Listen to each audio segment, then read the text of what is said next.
Oskadon.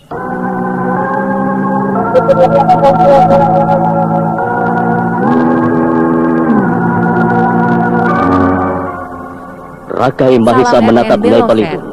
Dia mengangguk perlahan. Tak lama kemudian keduanya telah tenggelam dalam semedi. Keadaan ruangan menjadi sepi dan hening. Desah nafas mereka pun seperti tak terdengar. Hanya sesekali terdengar suara para prajurit yang berkumpul di halaman yang terbawa oleh angin. Namun sejurus kemudian, Nyai Balidung mulai membuka matanya perlahan-lahan. Dan dia melirik ke arah Rakai Mahesa yang masih duduk di sisinya seperti arca batu.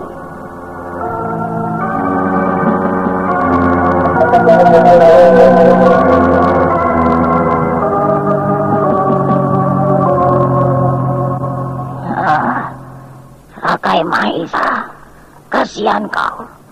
Kelak saat kemenangan kau raih, semuanya akan menjadi milikku. Karena saat kemenanganmu itulah yang merupakan kekalahanmu. Aku akan menjatuhkanmu. Aku akan membuat kau tak berdaya. Aku akan merampas semua yang menjadi milikmu. Kau adalah raja yang bodoh. Kau memang tidak pantas menjadi seorang raja. Sekarang aku akan melanjutkan semediku. Aku akan menghubungi Dewa Kegelapan. Karena aku butuh bantuannya sekarang. Ya, kurasa hanya dia yang bisa membantuku. Baik untuk menghadapi orang-orang Mataram maupun orang-orang Rakai Mahesa nanti.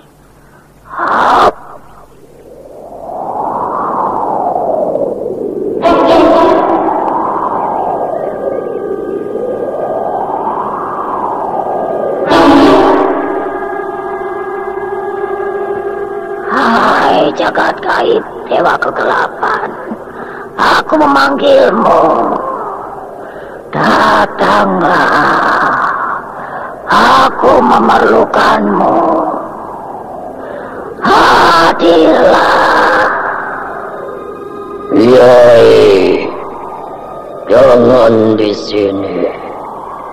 Keluarlah, carilah sebuah pohon yang rindang.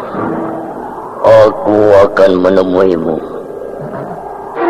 Kenapa dia tidak mau di sini? Oh ya, aku mengerti sekarang.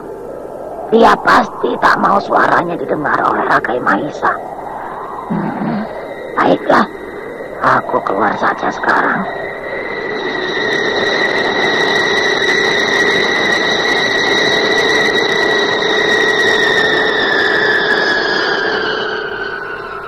Nyai Balidung membuka matanya, lalu dia mundur perlahan-lahan.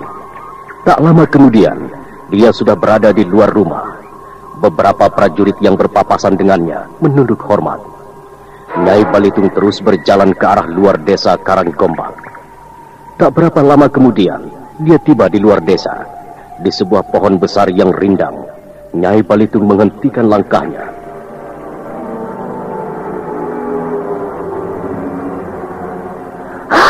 Jagat gaib Dewa Penguasa Kegelapan, aku telah datang ke tempat yang kau tentukan. Sekarang datanglah, aku memanggilmu. Datanglah dalam wujud ada atau tiada. Aku butuh bantuanmu.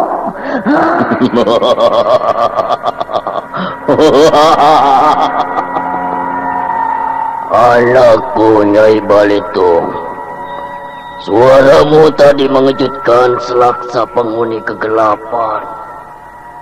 Selama ini kau hanya memerlukanku dan selalu mengantarkan sesembahan untuk kami para penguasa kegelapan.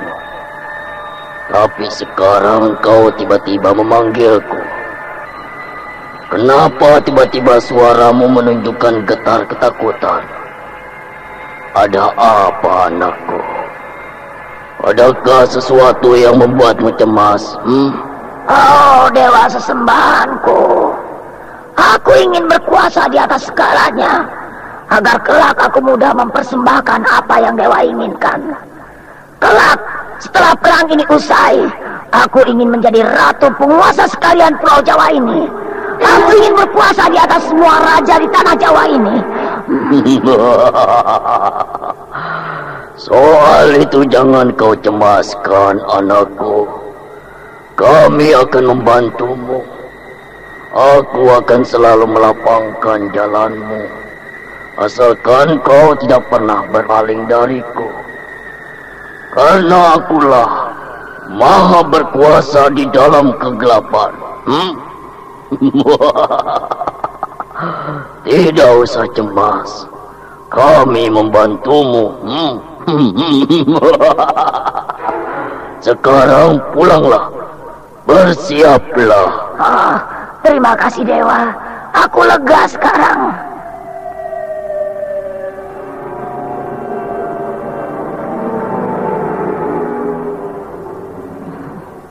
Rakai Mahisa masih bersemedi.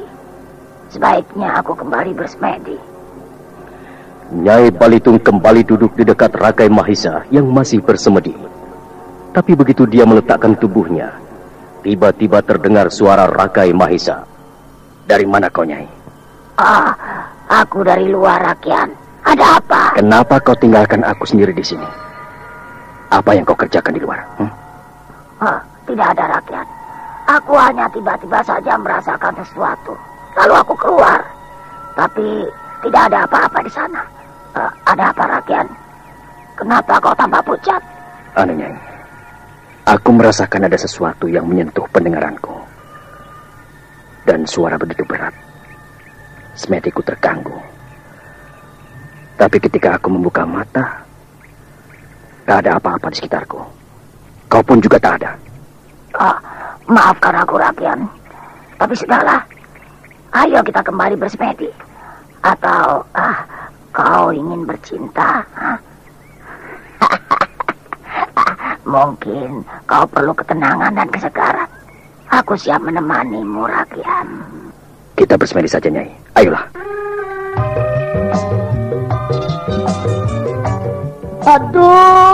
Aduh, Gusti, aduh.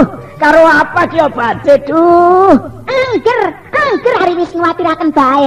Wah, kok malah ngecek wong lanang gering puyeng, larandas, lara untuk. Aduh, saking larae sampai nyudut mengkenen. Beli kakek gawe nang obat. Aduh. Lho, ari Kang Bohel, lamun sing mau atuh.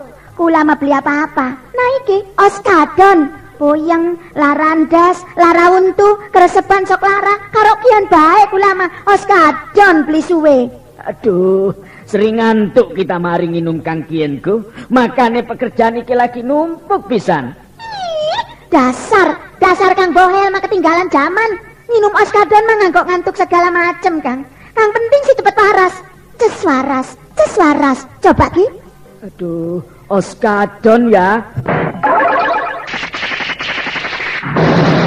Halai Jod, bener baik kayak Jet cepet teh. Wis langka puyenge, wis langka larandase, wis langka lara untu. Aduh ilang kabeh Jod. Wah hebat Oskadon, hebat. Kang bener sih? Bener Oskadon.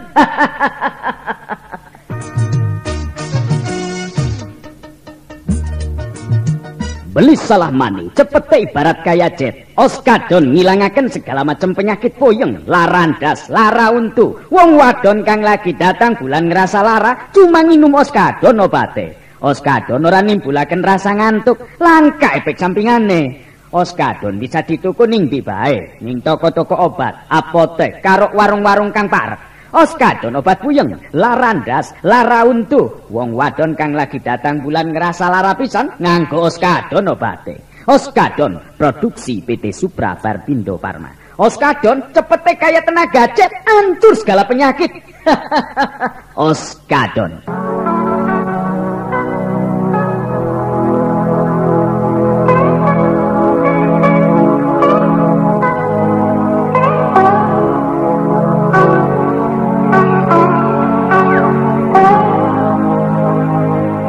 Kita tinggalkan dulu Rakai Mahisa dan Nyai Balitung yang sedang bersemedi. Sekarang kita beralih ke perbatasan Mataram, di sebuah tebing di lereng bukit, di balik semak-semak yang dijejari pohon-pohon besar, di sebuah barak prajurit. Sang Rama Wisesa sedang duduk bersama Ki Denta dan Ki Jawu. Ki Denta dan Ki Jawuk atau Gerata Kencana, mereka adalah penghubung antara Ki Panjalin dan Sang Rama Wisesa. Siang itu mereka berdua membawa kabar dari Ki Panjalin.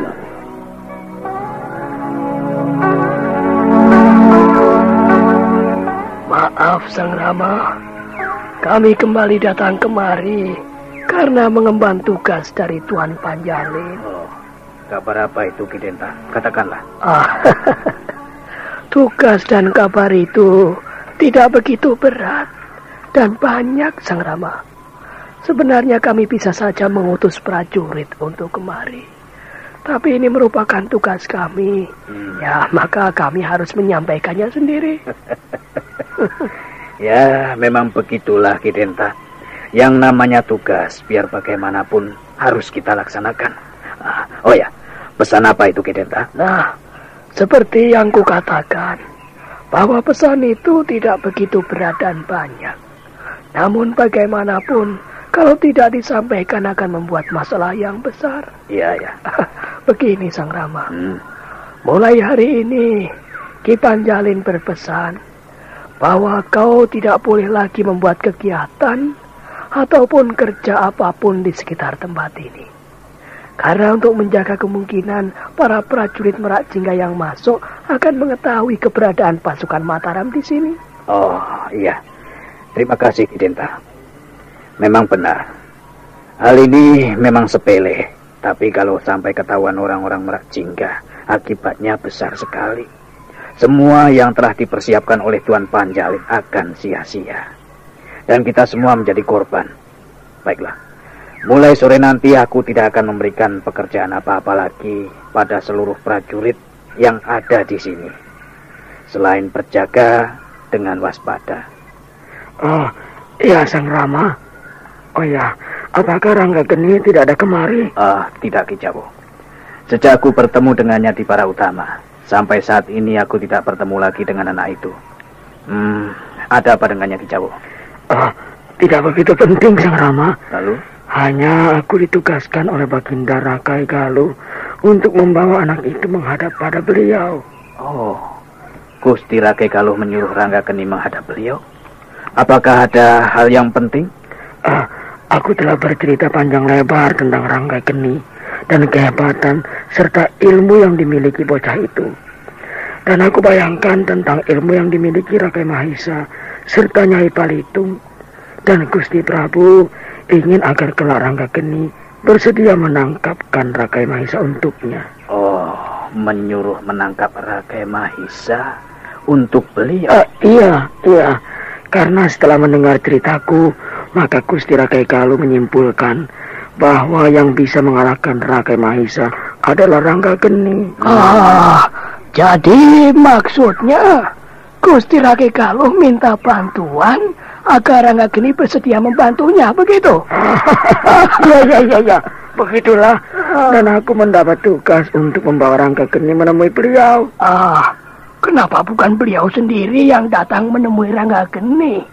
Sudah, Ki Denta. Malam sebelum kau pulang bersama Empu Narada dari Mataram itu, aku telah membawa Gusti Rakai Galuh menemui Rangga Geni. Tapi bocah itu tidak ada. Padahal sebelumnya aku baru saja bicara dengan bocah itu. Wah. Ya mungkin saja Rangga Geni tidak mau bertemu dengan Gusti Rakai Galuh. Karena selama dia menjadi raja, sudah sering Rangga Geni datang ke istana Merak Jingga, tapi malah dianggap pemberontak. Nah, sewaktu dia jaya, selalu menganggap rendah orang lain yang datang padanya. Beliau malah mengizinkan Rakai Mahisa untuk membuat gambar Rangga Geni dengan cap dan tuduhan pemberontak yang harga kepalanya 100 kepeng emas. Nah, jadi memang tidak menutup kemungkinan Rangga Geni tidak mau bertemu dengan beliau.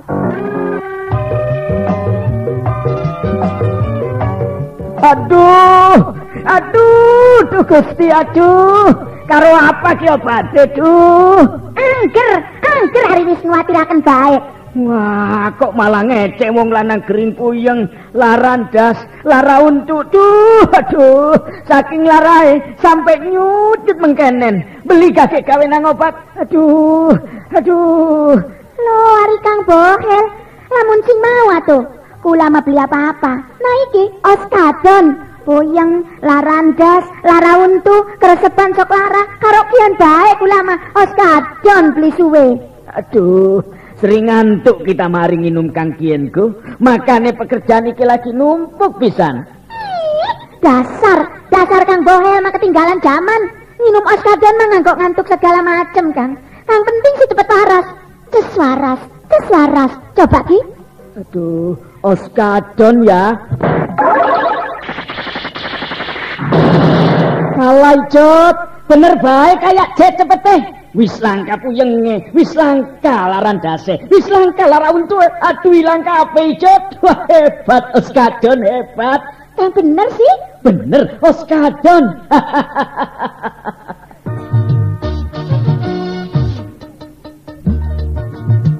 Beli salah mani, cepete ibarat kaya jet. Oskadon ngilangaken segala macam penyakit puyeng, larandas, lara untu. Wong wadon kang lagi datang bulan ngerasa lara, cuma minum oskadon obate. Oskadon ora nimbulaken rasa ngantuk, langka efek sampingane. Oskadon bisa dituku ning ndi bae, ning toko-toko obat, apotek, karo warung-warung kang parek. Oskadon obat puyeng, larandas, lara untu. Wong wadon kang lagi datang bulan ngerasa lara pisan, nganggo oskadon obate. Oskadon produksi PT Supra Barpindo Farma. Oskadon cepete kaya tenaga jet, antur segala penyakit. Oskadon.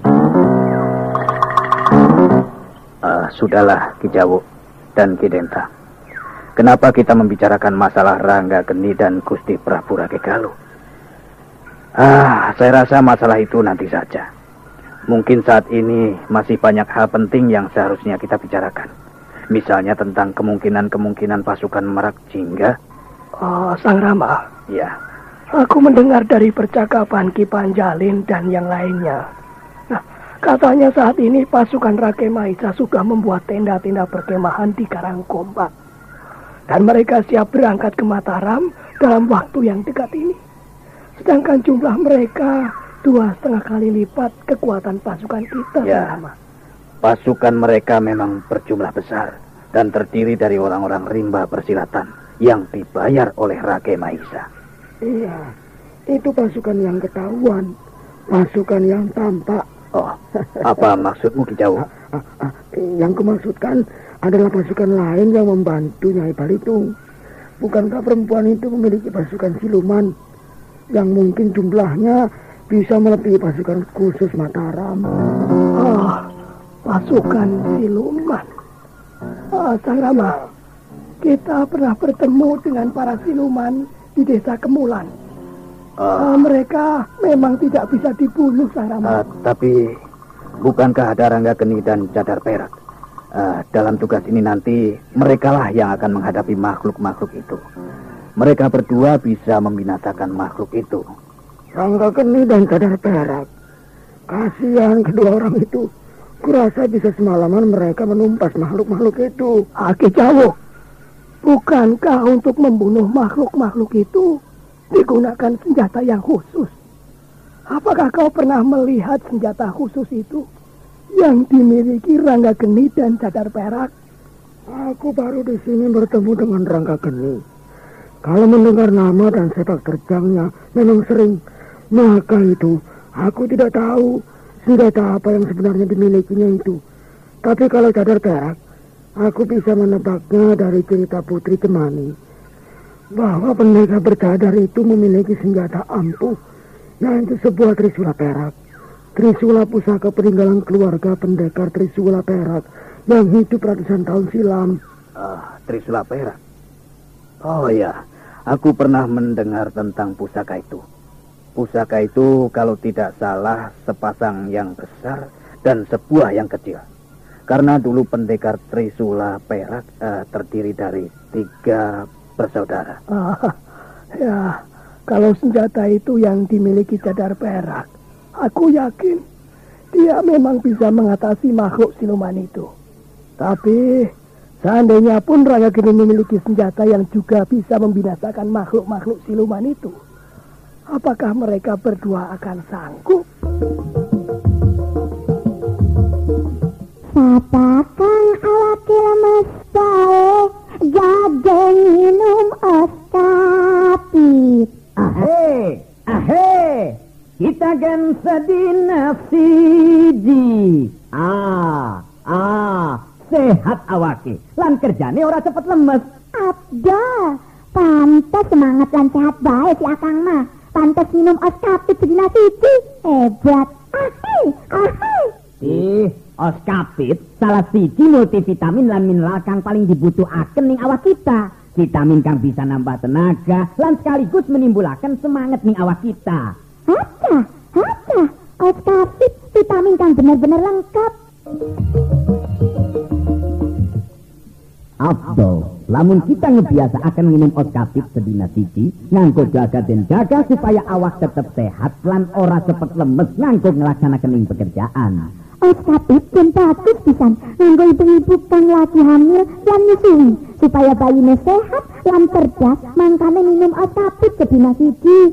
Kang kurang darah, nafsu mangane kurang, gen minum oskapit.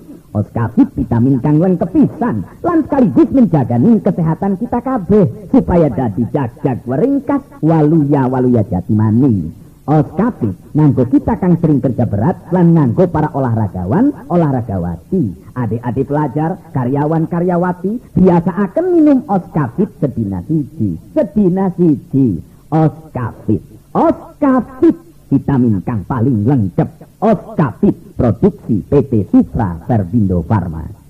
Oskapit. Oskapit.